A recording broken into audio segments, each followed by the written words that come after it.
Обичани Господа, братя и сестри! Днес е първата неделя на Великия пост.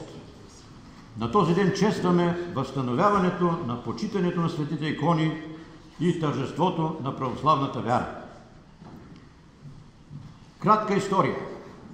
По време на управлението на императорът Теофил се е разпространила ереста на иконоборството.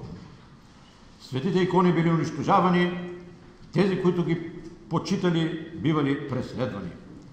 След смъртта на Теофил, съпругата му, императрица Теодора, възстановила почитането на иконите. През 843 година тя, заедно с патриарх Методий, свикали голям Вселенски събор. Този събор обявил, че почитането на иконите не е идолопоклонство, а е изповед на Христовото въплъщение. Някога са имали дори тази практика по време на богослужението на този ден, след прочитане на символа на вярата, да провъзгласяват: това е вярата на апостолите, това е вярата на отците, това е вярата на православните, тази вяра утвърди Вселената. Кои светци почитаме във връзка с днешния празник?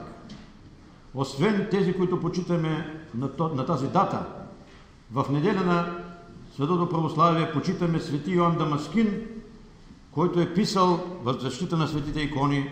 Почитаме патриарсите Герман и Никифор, които са отстоявали истината. Почитаме и много изповедници, пострадали за запазване на почитането на иконите.